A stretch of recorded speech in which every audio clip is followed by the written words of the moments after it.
तो hello student, good morning to all. कैसे हैं सब? आई होप सब बहुत अच्छे होंगे।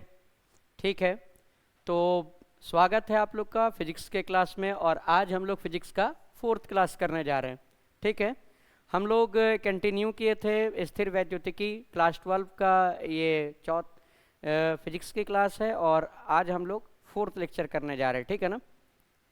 तो देखते हैं, लास्ट क्लास में हम लोग क्या पढ़े थे। जो लास्ट टॉपिक था अपना वो था अध्यारोपण का नियम, जिसमें हम लोग देखे थे कि किसी भी आवेश पर किसी अन्य आवेश के द्वारा जो बल लग रहा है, कुल परिणामी बल, वो उसके बीच जो कूलाम बल लग रहा है उसके सदिश योगफल के बराबर था। ये हम लोग पढ़े थे। आज हम लोग उसी में कंटिन्यू करने जा रहे हैं। ठीक है ना? और लास्ट क्लास में हम वहाँ पर छोड़े थे इस चीज़ को। तो लास्ट क्लास में जहाँ से छोड़े थे तीसरे क्लास में, आज वहीं से हम लोग क्या करने जा रहे हैं, कंटिन्यू करने जा रहे हैं। तो हम लोग अध्यारोपण का नियम देखेंगे और इसको देखने के लिए सबसे पहले हम लोग थोड़ा सा इस चीज़ को समझते हैं। मान लेते हैं कि तीन चार्ज है, एक है क्यू, दूसरा है Q1 और एक है Q2। ठीक, इसके बीच में जो डिस्टेंस है वो है R1 और इसके बीच में जो डिस्टेंस है वो है R2। ठीक है, हम लोग क्या देखने जा रहे हैं, Q पर कुल परिणामी बल कितना है, ये हम लोग पता करने वाले हैं। ठीक है ना? Q पर कुल परिणामी बल कितना है ये हम लोग पता करेंगे। ठीक है, और परिणामी बल को हम स्टूडेंट एक बात और क्लियर कर देते हैं कि कुल परिणामी बल को जो है ना, हम लोग शॉर्ट में अगर सूचित करेंगे तो हम लोग कहते हैं एफ नेट। ठीक है, एफ नेट। एफ नेट कितना है वो हम लोग देखने जा रहे हैं। ठीक, तो ये बड़ा आसान है कि इस पर कुल कितना ये है। तो मान लेते हैं कि इस दोनों के बीच जो बल लग रहा है वो क्या है, F1 है। इस दोनों के बीच जो बल लग रहा है वो क्या है, इस पर जो बल लग रहा है इस चार्ज की वजह से वो F1 है। और इस दोनों के बीच जो बल लग रहा है वो क्या है, F2 है। तो ये एफ नेट कितना हो जाएगा, F1 प्लस क्या, F2 हो जाएगा। ठीक है ना? अगर यहीं पर और चार्ज रहता तो क्या हो जाता, आगे बढ़ते चले जाते हैं। फॉर एग्जाम्पल कुछ इस तरह से देख लेते हैं। ठीक, कि यहाँ पर एक चार्ज रख लेते हैं हम लोग, यहाँ पर एक चार्ज रख लेते हैं, है ना, Q रख लिए चार्ज। ठीक है, और ये Q जो है वो अलग अलग दूरी पर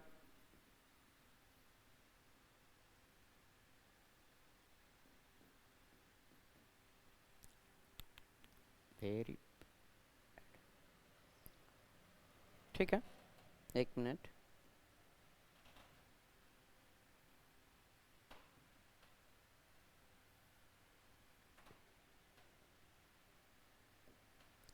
हम लोग देखते हैं, मान लेते हैं यहाँ पर एक डिस्टेंस ले लिए हैं।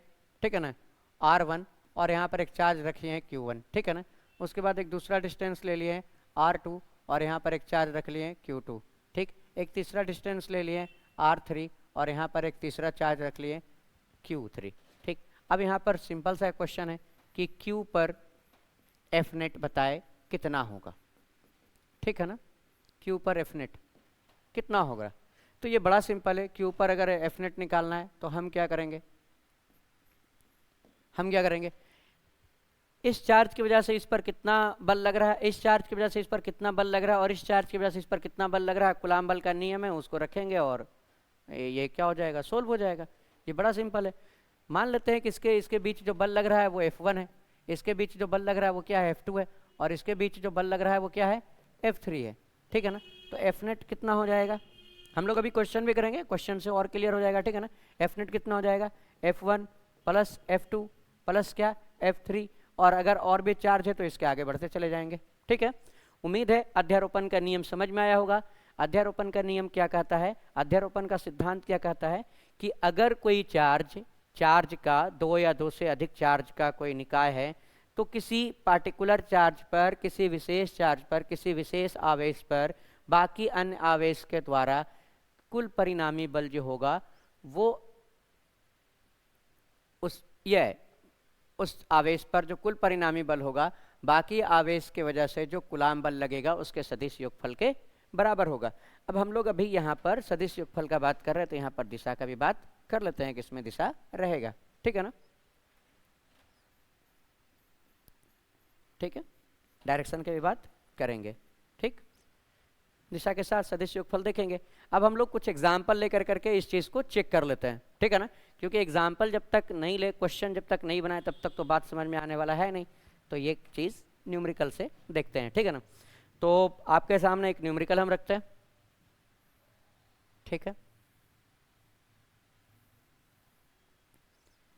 ये एक ट्रायंगल है और मान लीजिए कि ये समबाहु त्रिभुज है, ठीक है ना। यहाँ पर एक चार्ज रखा हुआ है Q, यहाँ पर एक चार्ज रखा हुआ है Q और यहाँ पर भी एक चार्ज रखा हुआ है Q। ये सब के बीच जो डिस्टेंस है वो A है, ठीक। ये सब के बीच जो दूरी है वो कितना है, A है। अब ये जो पॉइंट है ये समझना ज़रूरी है, ये A है, ये B है और ये C है, ठीक है ना। हम लोगों को क्या देखना है कि क्वेश्चन बड़ा सिंपल है, A पर F नेट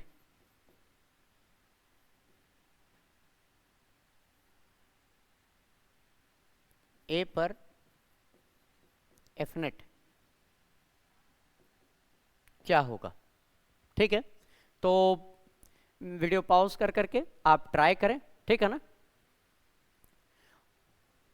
ठीक है, इसको ट्राई कीजिए।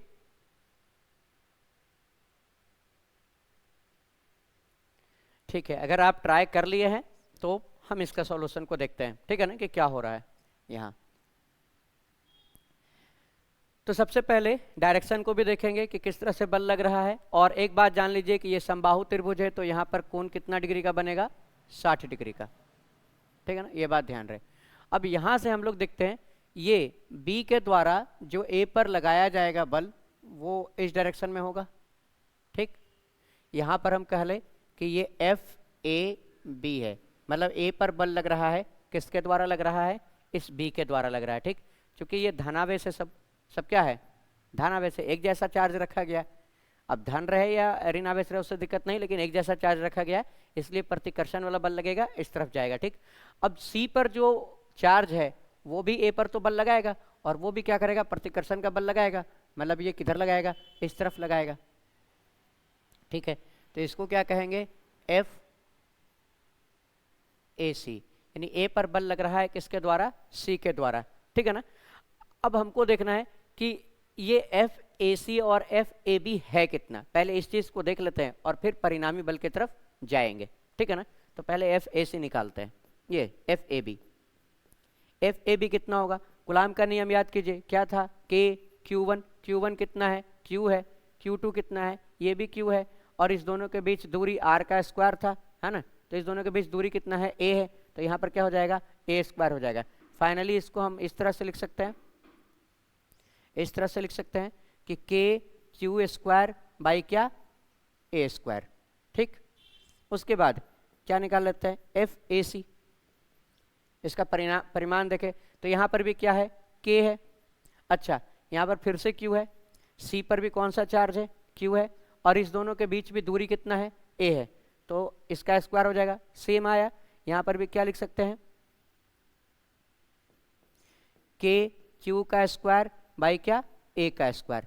यहाँ से हम देख रहे हैं कि FAB यानी ये जो बल लगा है इस दोनों आवेश के बीच में और इस दोनों आवेश के बीच में जो बल लगा है, दोनों क्या है, दोनों का परिमाण बराबर है। दिशा अलग है, एक का दिशा इस तरफ है, इसके अनुदिश, दूसरा दिशा इसके अनुदिश है, लेकिन परिमाण क्या है, बराबर है। तो थोड़ा देर के लिए इसको हम मान लेते हैं, यहाँ पर हम ये चीज़ देख लेते हैं कि FAB बराबर क्या है, FAC है, ठीक है ना। और इसको हम क्या मान लेते हैं कि ये F है, ठीक। और ये F किसके बराबर है, ये है KQ square by A square है, ठीक। इसको हम लोग रख लेते हैं। और अब हम लोग आते हैं वेक्टर। आपको हम फर्स्ट क्लास में बोले थे कि फिजिक्स में अगर आपको बेहतर करना है और अपना फिजिक्स अच्छा करना है तो आप वेक्टर पर काम ज़रूर कर के रखिएगा, ठीक है ना। अगर आप वेक्टर पर काम कर रखे हैं तो अच्छी बात है, आपसे यहाँ पर चीज़ें समझ में आएगा। और अगर आप नहीं कर रखे हैं तो आज थोड़ा आपको प्रॉब्लम होने वाला है, ठीक। लेकिन फिर भी हम हल्का सा वेक्टर के बारे में बता देते हैं आपको, ताकि आप इसको यूज़ कर सकें। यहाँ जैसे दो सदिश राशि है, एक A है और दूसरा B है, ठीक है, A और B। और इसके बीच जो कोण है वो थीटा है। अब ए इधर है और बी इधर है। आप ऐसे समझ लीजिए कि इस तरफ एक बल है, इस तरफ एक बल है ना, इसको हम कह ले एफ ए, या तो F1 कर लेते हैं, ठीक है, थोड़ा आसान लगेगा ये चीज। और इधर एक बल है,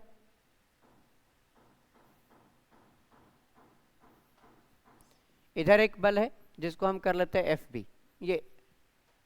ये दो बल है और दोनों बल के बीच में थीटा कितना है, ये कोण कितना है, थीटा है। अब आपको भी पता है यहाँ पर कोई भी पॉइंट है, कोई कण है, इस पर दो बल लग रहा है, एक बल लग रहा है इस दिशा में, एक बल लग रहा है इस दिशा में। क्या ये तो सिंपल सा अनुभव की बात है कि हम इधर खींचे और इधर खींचे तो बताइए ये कण कहाँ जाएगा।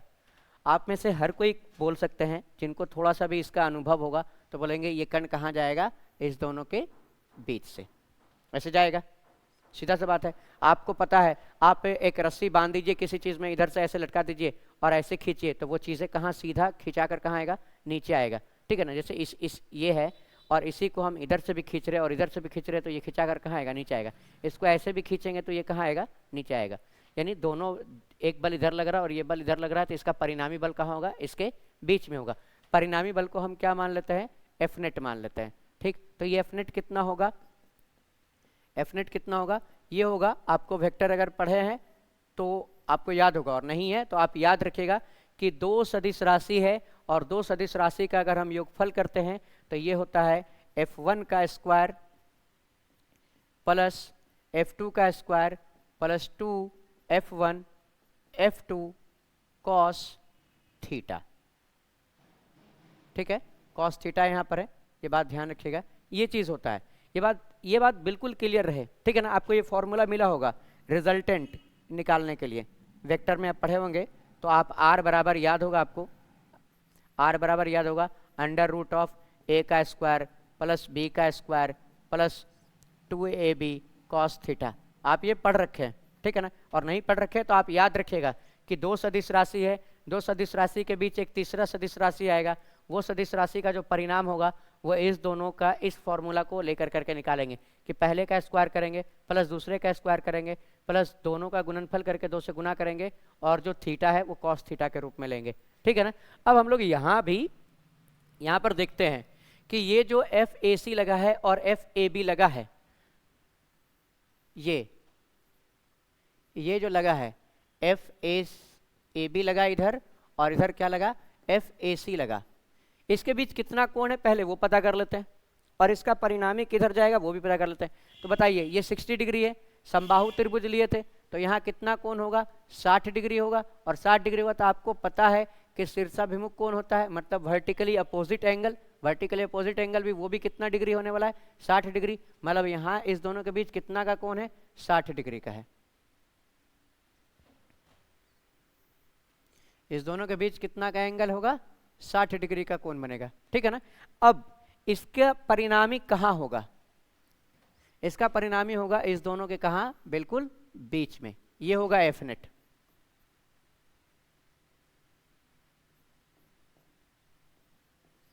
ये होगा एफ नेट। अभी एफ नेट कितना होगा, इस फॉर्मूला को हम लोग क्या कर लेंगे, लगा लेंगे। हम लोग क्या बोलेंगे, एफ नेट बराबर एफ ए बी का square plus F A C का square plus 2F A B F A C cos 60 degree, ठीक है। यही होगा, थीटा कितना है, 60 डिग्री है, उसको लगा लिए। अब आपको पता है कि एफ ए बी क्या है और एफ ए सी क्या है, बराबर है, उसको कितना माने हम, एफ माने, तो हम सबको क्या रख लेते हैं, एफ रख लेते हैं।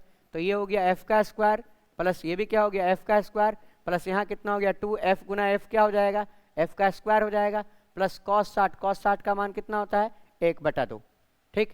यहाँ 2 से 2 मर गया, 2 से 2 क्या हो गया, मर गया, खत्म हो गया, कट गया ये।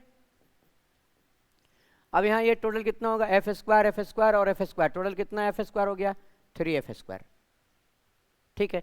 यहाँ से कितना आ जाएगा, f√3, ठीक है। f का वैल्यू रख दे, के क्यू स्क्वायर बाई क्या, ए स्क्वायर, यहाँ हम लोग कैलकुलेट कर रखे हैं और यहाँ क्या है, √3।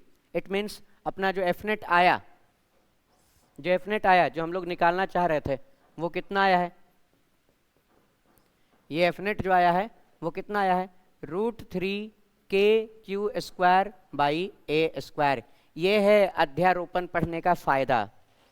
समझ में आया ना कि जब हम अध्यारोपण सिद्धांत को पढ़ते हैं और उसके बाद कि दो अलग अलग आवेश के द्वारा एक तीसरे आवेश पर कुल कितना बल लगा है, तो इसके लिए स्पेशल बल निकाल लिए, इसके लिए स्पेशल बल निकाल लिए, दोनों के बीच में कितना का एंगल बन रहा है वो निकाल लिए, और उसके बाद वेक्टर को लगा लिए। ये बात ध्यान रखिएगा आप, ठीक है ना। उसके बाद वेक्टर हम लोग यूज कर लिए। अगर आप फिजिक्स में वेक्टर नहीं यूज कर पा रहे हैं और अगर आपको वेक्टर नहीं आ रहा है, तो फिर आपसे फिजिक्स का आंकिक प्रश्न नहीं बनने वाला है, ठीक है ना। हम आपको पहले भी बताए हैं और फिर से हम रिपीट कर रहे हैं, और बाद में भी हम इस बात को रिपीट करेंगे ताकि आप जो है ना उसको क्लियर कर ले। समाकलन, अवकलन और सदिश राशि यानी वेक्टर आप बहुत अच्छा से पढ़कर रखें। अगर आप पढ़कर रखते हैं तो आपसे फिजिक्स का आंकिक प्रश्न बनाना आसान होगा, इजीली बनेगा। फिजिक्स का डेरिवेशन आपको समझ में आएगा, फिजिक्स में बहुत सारा फॉर्मूला किस तरह से ड्राइव हो रहा है उसमें ये सब चीज़ें यूज होगा। अगर आप नहीं पढ़ते हैं आपको प्रॉब्लम होगा, ठीक है ना। तो बेहतर है आप पढ़ कर रखें, ठीक है। आई होप ये समझ में आया होगा, ठीक है। हम लोग इसी कंसेप्ट को आगे लेकर के चलेंगे और आगे और इसी कंसेप्ट के डिटेल में बात करेंगे, ठीक है ना। तो आगे इसी कंसेप्ट के डिटेल में बात करते हैं, ठीक है ना। दो आवेश को मिलाने वाली रेखा के किसी बिंदु पर कोई तीसरा आवेश रखा जाए ताकि किस बिंदु पर, किसी बिंदु पर नहीं, किस बिंदु पर कोई तीसरा आवेश रखा जाए ताकि वह साम्य अवस्था में हो। अब इसका मीनिंग पहले समझ लेते हैं और उसके बाद इस क्वेश्चन को डील करने का कोशिश करते हैं, ठीक है ना। और इसको देखेंगे हम लोग, और इसको बेहतर है कि हम लोग एक क्वेश्चन से देखने की कोशिश करेंगे, ठीक है ना। वो ज़्यादा अच्छा रहेगा। क्वेश्चन जब डील होगा फिर हम लोग फॉर्मूला और हम इसमें आपको ट्रिक भी बताएंगे, ठीक है। दो आवेशों को मिलाने वाली रेखा के किस बिंदु पर कोई तीसरा आवेश रखा जाए ताकि वह साम्य अवस्था में हो। आप मान लीजिए थोड़ा देर के लिए कि एक आवेश Q है, ठीक।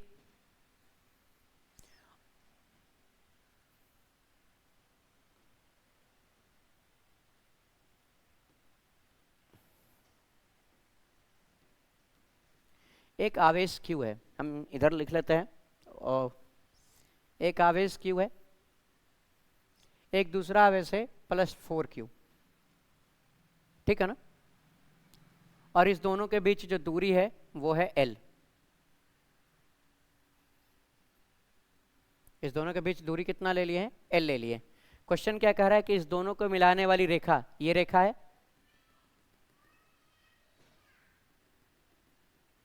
ये रेखा है, इस दोनों को मिलाने वाली रेखा है। अब इस रेखा के किस बिंदु पर कोई तीसरा आवेश रखा जाए, कोई तीसरा आवेश रख लेते हैं Q, कोई तीसरा आवेश क्या ले लेते हैं, कोई तीसरा आवेश हम लोग मान लेते हैं कैपिटल Q, ठीक है। तो कोई तीसरा आवेश Q किस बिंदु पर रखा जाए। अब ये तो समस्या है ना, अपने पास कितना स्पेस है? टोटल 3 स्पेस है। टोटल कितना स्पेस है? 3 स्पेस है। एक अपना इधर है, ये फर्स्ट, एक दूसरा यहाँ है और एक तीसरा यहाँ है। हम लोग इस Q को कहाँ रखें, किस जगह पर रखे? या छोटे वाले आवेश के इस साइड रखे, या दोनों आवेश के बीच में रखे, या बड़े वाले आवेश के इस तरफ रखे? कहाँ रखे ताकि इस पर जो कुल परिणामी बल हो वो क्या हो? शून्य हो। साम्य अवस्था का मतलब आप ध्यान रखिएगा, साम्य अवस्था का जब भी बात करेगा इट मीन्स एफ नेट क्या है? 0। एफ नेट क्या है? 0 है। अब इस आवेश को हम कहाँ रखें? इस 3 पोजीशन पर, तीनों में से किस पोजीशन पर रखें ताकि उस पर जो कुल बल है वो क्या लगे? 0 लगे। इसी चीज़ को हम लोग देखने वाले हैं इस क्लास में, ठीक है ना। तो वो अगर हम यहाँ पर रखने का कोशिश करें Q को, ठीक, थोड़ा देर के लिए मान लेते हैं कि हम यहाँ पर रखें, तो इस Q पर इसके द्वारा क्या होगा? प्रतिकर्षण इधर जाएगा। इसके द्वारा भी क्या होगा? प्रतिकर्षण, ये भी इधर ही जाएगा। क्या इस पर कभी बल एफ नेट 0 हो सकता है? क्या पॉसिबल है? क्या आप मानते हैं कि यहाँ पर 0 होगा? लगता है आपको? बिल्कुल नहीं। कहाँ से लगेगा? इसके वजह से भी तो इधर ही जा रहा है, और इसकी वजह से भी किधर जा रहा है? इधर ही जा रहा है। तो ये तो एक दूसरे को प्रतिकर्षित कर रहा है, कोई चांस ही नहीं है यहाँ पर 0 होने का। तो यहाँ पर एफ नेट 0 नहीं होगा, तो ये वाला पोजीशन तो कैंसिल हुआ। ठीक, बढ़ते हैं हम तीसरी तरफ देख लेते हैं। अगर हम यहाँ पर रख ले Q को, तो इसके वजह से क्या होगा, प्रतिकर्षण इधर जाएगा, इधर बल लगेगा। इसके वजह से भी क्या होगा, प्रतिकर्षण, ये भी इधर जाएगा। तो एफ नेट यहाँ पर भी 0 नहीं होगा, ये बात भी क्लियर हो चुका है। ठीक, मतलब ये पोजीशन भी क्या हुआ, रिजेक्ट हुआ। तो अब बचा कौन सा पोजीशन, अब बचा ये वाला पोजीशन, दूसरा वाला। ठीक है ना, तो ये पोजीशन है। हम यहां अगर इस बीच में कहीं पर आवेश रखें, मान लेते हैं कि यहां पर अगर हम आवेश रखें, तो आपको पता है कि इस आवेश की वजह से प्रतिकर्षण इस तरफ होगा, ये इधर जाएगा, और इस आवेश की वजह से प्रतिकर्षण इस तरफ होगा, ये इधर आएगा। तो एक बल इधर लगा है, ये 1 मान लेते हैं, और ये क्या मान लेते हैं, 2। तो 1 की वजह से जो बल लगा वो 1 लगा, और 2 की वजह से जो बल लगा क्या लगा, F2। ठीक है ना, तो यहाँ पर दोनों बल जो है वो विपरीत दिशा में है, और विपरीत दिशा में है तो यहाँ चांस है कि एक दूसरे को कैंसिल करके क्या हो जाए, 0 हो जाए। और 0 हो जाएगा तो साम्यावस्था का बात हो जाएगा। सेम दिशा में है, कभी 0 नहीं होगा, दोनों तो ऐड हो जाएगा, जुड़ जाएगा। यहाँ भी सेम दिशा में है, ऐड हो जाएगा, जुड़ जाएगा, बड़ा हो जाएगा। तो यहाँ तो 0 होगा नहीं, यहाँ 0 होगा नहीं, यहाँ विपरीत दिशा में है, क्योंकि ये प्रतिकर्षित इधर करेगा और ये प्रतिकर्षित उधर करेगा, तो दोनों विपरीत दिशा में। और जब विपरीत दिशा में तो यहाँ पर चांस 0 होने का है। लेकिन सवाल है कहाँ, किसके नजदीक होगा, बड़े वाले चार्ज के नजदीक होगा या छोटे वाले चार्ज के नजदीक होगा, या फिर बिल्कुल बीच में होगा। अगर दोनों आवेश बराबर होता है तो बिल्कुल बीच में होता है, सबको पता है, ये तो कॉमन सा अंडरस्टैंडिंग का बात है, कॉमन प्रेजेंस ऑफ माइंड का बात है ना, कि अगर दोनों आवेश बिल्कुल बराबर होता तो हम बीच में रख देते, और बीच में रखते तो 0 हो जाता। लेकिन एक छोटा आवेश है और एक बड़ा आवेश है, समस्या है, किसके नजदीक होगा। अगर हम बड़ा वाला के नजदीक रख देते यहाँ, तो ये तो ऑलरेडी चार्ज बहुत बड़ा है, दूरी बहुत कम गया, दूरी कमता है तो बल ऑलरेडी बहुत ज़्यादा हो जाता है, तो यहाँ पर तो बहुत ज़्यादा प्रतिकर्षण होगा। और ये छोटा भी है, दूरी बढ़ गया तो बल कमज़ोर ही रहेगा, तो 0 तो एक दूसरे को कर नहीं पाएगा। अगर छोटा के नज़दीक लेकर के जाते हैं तो ठीक है, ये परिमाण में ज़रूर छोटा है, लेकिन दूरी भी तो कम गया ना, तो कहीं ना कहीं ये बल ज़्यादा लगा लेगा। और ये ठीक है, परिमाण में बड़ा है, लेकिन दूरी बढ़ने से इसका बल का इफेक्ट क्या हो जाएगा, कम हो जाएगा। और जब कम हो जाएगा तो इस चांस यहाँ पर है चांस कि छोटा हो जाए। इट मीन्स एक बात अब क्लियर हो गया कि ये जो Q वाला आवेश है, ये Q जो है वो हम छोटे वाले चार्ज के नज़दीक रखेंगे। ये तो क्लियर है ना कि छोटे वाले चार्ज के नज़दीक रखेंगे। तो मान लेते हैं कि छोटे वाले चार्ज से इसका दूरी जो है वो x है, तो आप बताइए बड़े वाले चार्ज से इसका दूरी क्या हो जाएगा, L माइनस x, ये हो जाएगा, क्योंकि टोटल लंबाई कितना है, टोटल दूरी कितना है, L है। अब x पर ये रखा हुआ है, ये चार्ज यहाँ रखे हम, इस पॉइंट पर ये चार्ज रखे हैं, तो छोटे वाले से कितना x दूरी पर है, तो बड़े वाले से कितना होगा, L में x को क्या कर देंगे, घटा देंगे। ठीक, अब हम लोग क्या निकाल लेंगे, F1 और F2, और दोनों को जोड़ करके क्या होना चाहिए, 0। 0 के बराबर रखेंगे, x का मान क्या हो जाएगा, निकल जाएगा। चलिए फिर x का मान निकालते हैं हम लोग, देखते हैं क्या है क्या नहीं है। ठीक है ना, यहाँ ट्राई करते हैं। ठीक, और इस पॉइंट को मान लेते हैं O। माना कि बिंदु O पर, बिंदु O पर F नेट क्या है, 0 है। ठीक, बिंदु O पर कितना मान लिए, F नेट 0 मान लिए। ठीक,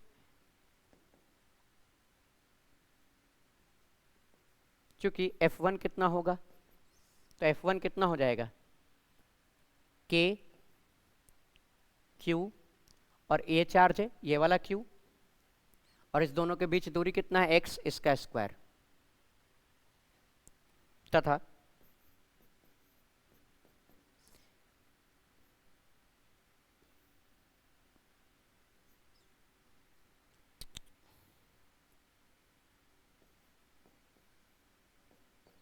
तथा F1 तो ये आ गया, F2, F2 कितना हो जाएगा, K, यहाँ पर कितना Q है, 4Q, 4Q, ये चार्ज है Q दूसरा वाला, और यहाँ इस दोनों के बीच दूरी कितना है, L माइनस एक्स का होल स्क्वायर।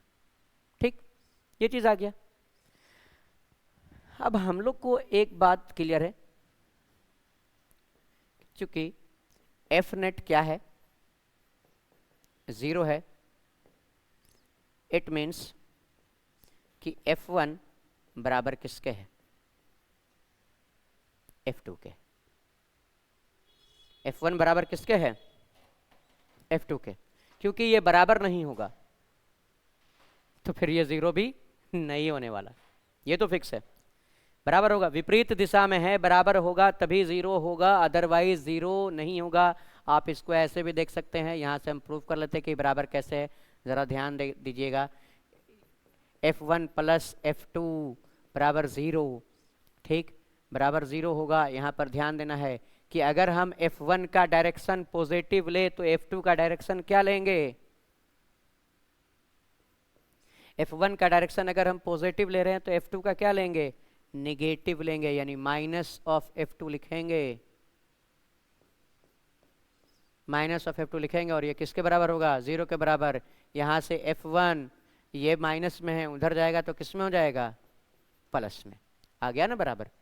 अब हमको क्या करना है, F1 और F2 का मान रखना है, डील करना है। तो रख लेते हैं कि K Q बाई एक्स का स्क्वायर बराबर है K 4Q Q by L minus x का होल स्क्वायर। ये चीज़ हो ना, यहाँ से एक्स स्क्वायर का वैल्यू आएगा। अब देखिए, K से K मरा, Q से Q मरा, और कैपिटल Q से कैपिटल Q मरा, ठीक। ये सबका कहानी खत्म। यहाँ बचा क्या, 1 बाई एक्स का स्क्वायर, और इधर कितना है, 4 बाई L माइनस एक्स का होल स्क्वायर, ठीक।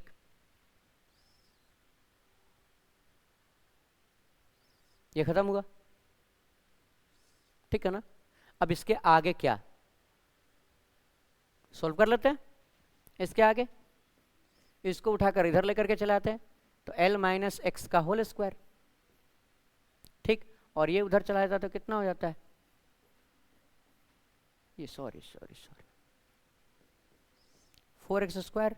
यहाँ से इसको सोल्व करेंगे, उसके बाद x का वैल्यू निकालेंगे, x का जो भी वैल्यू आएगा वो इसका क्या हो जाएगा, आंसर होगा। अब x का क्या वैल्यू आएगा, एक और तरीका है ना, दोनों तरफ स्क्वायरिंग को देखें तो कैंसिल कर दें, तो इधर आ जाएगा 1 बाई एक्स, उधर आ जाएगा 2 बाई एल माइनस एक्स। तो वहाँ से क्या हो जाएगा, इधर l माइनस एक्स इस तरफ आ जाएगा, उस तरफ x हो गया, तो x और x plus l by 2। Solve करते हैं इसको, ठीक है। सोल्व करके कितना आएगा, l का स्क्वायर, ये लेकर जाना जरूरी,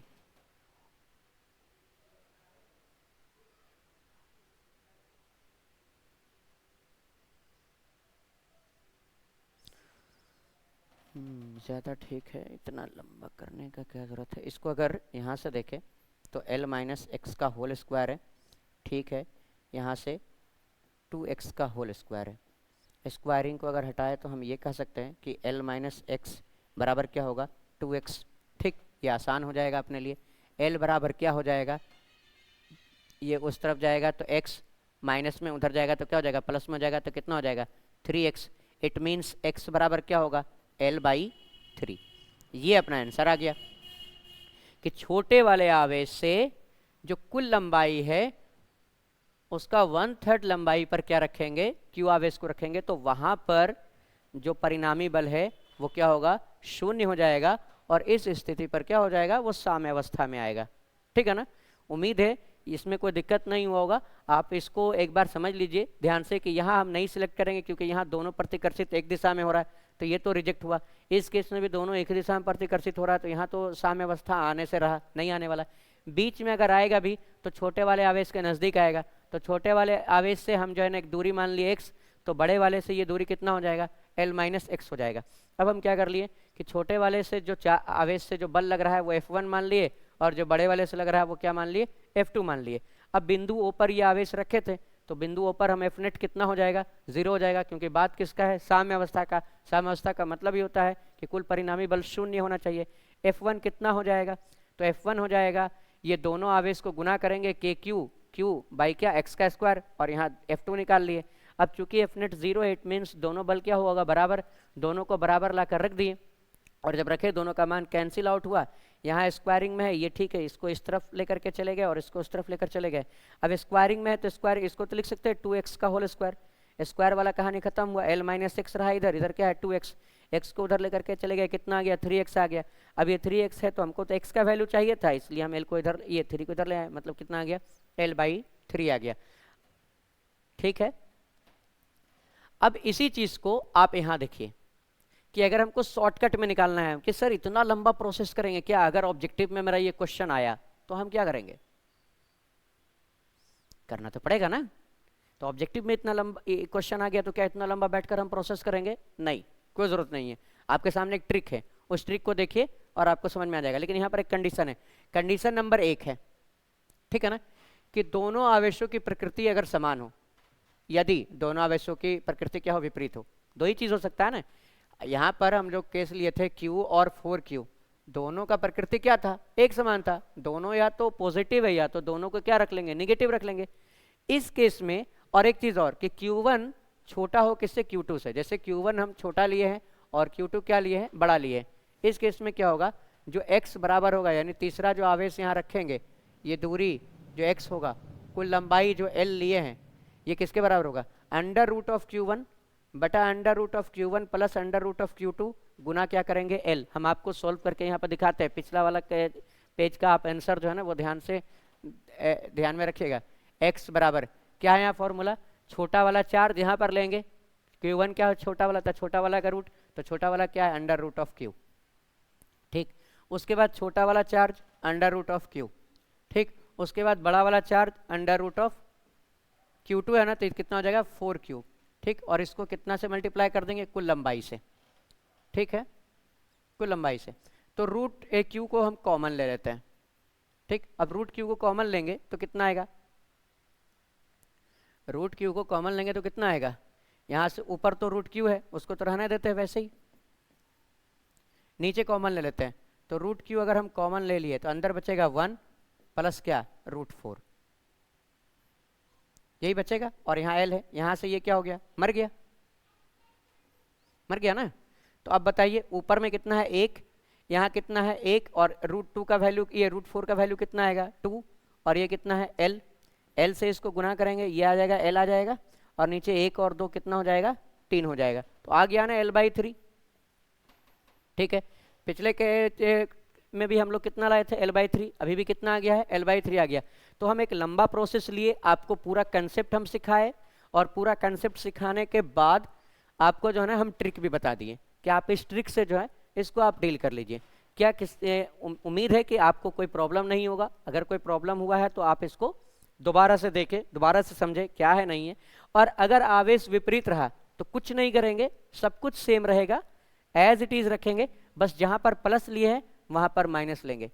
समान प्रकृति का आवेश है, यानी दोनों या तो धनात्मक है या दोनों ऋणात्मक है, तो हम ये वाला कंसेप्ट अपनाएंगे।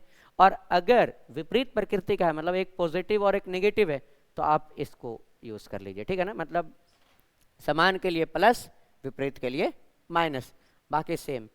और आपको हम कंसेप्ट भी सिखा चुके हैं, आप उस कंसेप्ट से भी क्वेश्चन को डील कर सकते हैं, ठीक है ना। आई होप आपको ये समझ में आया हो, ठीक है।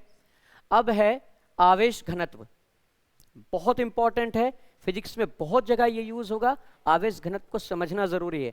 अगर आप आवेश घनत्व समझते हैं तो फिर आपके लिए आगे का काम आसान होगा, और आवेश घनत्व अगर नहीं समझते हैं तो आगे जाकर प्रॉब्लम होगा। ये भी इसी चैप्टर को आगे पढ़ने के लिए ये बेसिक पॉइंट है, ध्यान से देखिएगा। आवेश घनत्व जो होता है वो अब किसी भी क्षेत्रफल, किसी भी आयतन या किसी भी सरल रेखा पर कुल आवेश कितना है, ठीक है ना, किसी भी क्षेत्रफल, आयतन या फिर किसी भी रेखा पर कुल आवेश कितना है ना, तो उसी के हिसाब से घनत्व को देखते हैं, ठीक है ना। तो आवेश घनत्व कितने टाइप का होगा, 3 टाइप का, रेखीय आवेश घनत्व, पृष्ठीय आवेश घनत्व और आयतनिक आवेश घनत्व। रेखीय आवेश घनत्व को लैम्डा से सूचित करते हैं, पृष्ठीय आवेश घनत्व को सिग्मा से सूचित करते हैं, ठीक है ना, सिग्मा से सूचित करते हैं, और आयतनिक आवेश घनत्व को रो से सूचित करते हैं। ठीक, ये बात ध्यान रखिएगा। अब रेखीय आवेश घनत्व क्या होता है, तो मान लेते हैं कि ये एक रड है, ठीक, जिसका जो लंबाई है वो कितना है, L है। ठीक, इस रड पर आवेश वितरित है, आवेश वितरित है। पहले किसी पॉइंट पर देखते हैं कि आवेश कितना है, Q है। अब यही Q जो है ना, वो एक रड पर एक समान रूप से वितरित है, और कुल कितना चार्ज है इसका, Q है। रड का लंबाई कितना है, L है। तो आपसे पूछा जाएगा ना कि इसके एक यूनिट, एक इकाई लंबाई पर कितना आवेश है, इसके एक इकाई पर कितना आवेश है, ये तो पूछा जाएगा, ये तो जरूरी है ना। आपको पता होना चाहिए कि ठीक है, पूरे लंबाई पर कुल आवेश कितना है, Q है। ये Q जो है ना, वो एक समान रूप से वितरित है। ये ठीक वैसे ही आप समझ लीजिए कि ठीक है, अपने पास जो है ना मोम है, और मोम को क्या किए हम, यहाँ पर भी रखे, यहाँ पर भी रखे, यहाँ पर भी रखे, यहाँ पर भी, यहाँ पर भी रखे। कुल मोम मान लेते हैं कि 20 ग्राम है, ठीक है ना। और ये मान लेते हैं कि ये जो है ना 15 सेंटीमीटर का है। पूरे पर समान रूप से हम वितरित कर दिए, या तो मानते हैं चलिए 30 ग्राम, ये थोड़ा आसान हो जाएगा, और समान रूप से वितरित किए। तो आप खुद सोचिए 1 सेंटीमीटर पर कितना ग्राम जा रहा है, 2 ग्राम। 1 सेंटीमीटर पर कितना जा रहा है, 2 ग्राम। तो यही हमको समझना है कि 30 का 30 ग्राम तो एक जगह नहीं है ना, 30 का 30 ग्राम एक जगह नहीं है, ये पूरे पर समान रूप से वितरित है। तो एक यूनिट पर कितना है, एक यूनिट पर जितना है उसी को कहते हैं रेखीय आवेश घनत्व, क्योंकि लंबाई के लिए निकाल रहे हैं। तो यहाँ पर जो डेल्टा L हो जाएगा वो हो जाएगा Q/L, प्रति एकांक लंबाई में उपस्थित कुल आवेश, प्रति एकांक लंबाई में उपस्थित कुल आवेश क्या हो जाएगा, लैम्डा बराबर Q/L। ठीक, अब इसी तरह से यहाँ देखते हैं कि एक पृष्ठ है जिसका क्षेत्रफल जो है वो A है। अब कोई चार्ज है जो इस पर समान रूप से वितरित है, एक शीट है ये, ठीक है ना, और इस पर चार्ज वितरित है एक समान रूप से। तो आएगा ना कि इस शीट के एक इकाई पर, एक पॉइंट पर, एक वर्ग इकाई पर कितना चार्ज वितरित है, तो उसको हम लोग देखते हैं पृष्ठीय आवेश घनत्व से। और ये पृष्ठीय आवेश घनत्व क्या होता है, सिग्मा बराबर क्या होता है, सिग्मा बराबर होता है Q/A, मतलब एक इकाई क्षेत्रफल पर कुल कितना आवेश है। ठीक है ना, ये ध्यान रखिएगा। इसी तरह से बात आयतनिक का आता है कि मान लेते हैं कि कोई गोला है, ठीक, कोई गोला है, और इस गोला का जो आयतन है वो क्या है, V है।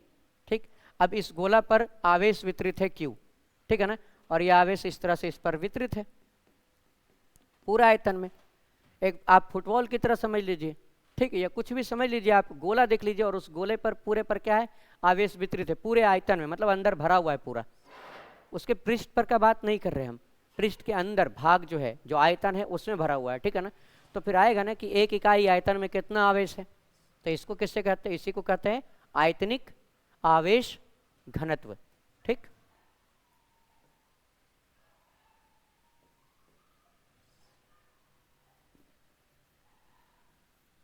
आयतनिक आवेश घनत्व, रो से सूचित करते हैं इसको। रो बराबर जो हो जाएगा वो हो जाएगा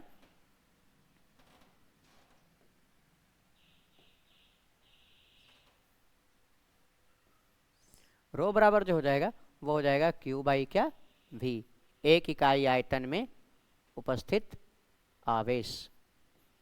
ठीक है, उम्मीद है आपको ये समझ में आया होगा। ठीक, अगर यहाँ पर हम इसका मात्रक देखेंगे रेखीय आवेश घनत्व का, तो हम कहेंगे कूलाम पर मीटर। मात्रक अगर बात करेंगे तो यहाँ पर क्या हो जाएगा, मात्रक जो हो जाएगा वो हो जाएगा कूलाम पर मीटर। इस केस में अगर हम मात्रक का बात करेंगे तो ये हो जाएगा कूलाम पर मीटर स्क्वायर, और इस केस में हम मात्रक का बात करेंगे तो ये हो जाएगा कूलाम पर मीटर क्यूब। ठीक है ना, कोई दिक्कत तो नहीं। उम्मीद है आपको यहाँ तक समझ में आया होगा बात। ठीक है, तो आज के क्लास में हम लोग आवेशों का अध्यारोपण पढ़े, आवेशों के अध्यारोपण से जुड़ा हुआ हम लोग क्वेश्चन किए हैं, उससे जुड़े हुए कंसेप्ट को देखे हैं। दो आवेश के बीच में उसको मिलाने वाली रेखा पर तीसरा आवेश हम कहाँ पर रखें ताकि वो आवेश जो है वो साम्य अवस्था में हो, मतलब रुका हुआ रहे, उस पर ना तो आकर्षण ना प्रतिकर्षण का कोई बल हो, उसका भी कंडीशन हम लोग पढ़े हैं। और रेखीय आवेश घनत्व को हम लोग समझे हैं कि रेखीय आवेश घनत्व क्या होता है, पृष्ठीय आवेश घनत्व क्या होता है और आयतनिक आवेश घनत्व क्या होता है। आई होप आपको ये क्लास बहुत अच्छा लगा हो, है ना। नेक्स्ट क्लास जो हम लोग का होगा उसमें हम लोग पढ़ेंगे वैद्युतशीलता और आपेक्षिक या फिर कह लें सापेक्ष वैद्युतशीलता। तो अगले क्लास में हम लोग पढ़ेंगे उस चीज़ को, और मेहनत करते रहिए, पढ़िए। हम अपने तरफ से पूरा कोशिश करेंगे कि आपको बेहतर से बेहतर तरीक़ा से समझा सकें, लेकिन अगर आप घर में बैठकर काम कर रहे हैं, आप मेहनत कर रहे हैं, तो फिर आपके लिए फ़िज़िक्स आसान होगा। जो बातें आपको हम बताए हैं कि फ़िज़िक्स बेहतर करने के लिए आपको समाकलन, अवकलन, वेक्टर, ये सब आपका थोड़ा बढ़िया रहना चाहिए, है ना। अगर ये सब पर आपका कमांड है, ये सब पर आप प्रैक्टिस कर रखे हैं, तो आपके लिए फ़िज़िक्स आसान होगा। नहीं तो फिर हम तो पढ़ाएंगे ही, और जहाँ जहाँ पर हमको लगेगा हम बताते चलेंगे ही, ठीक है ना। तो बने रहिए चैनल के साथ और मेहनत से पढ़ते रहिए, ठीक है। Have a good day, thank you.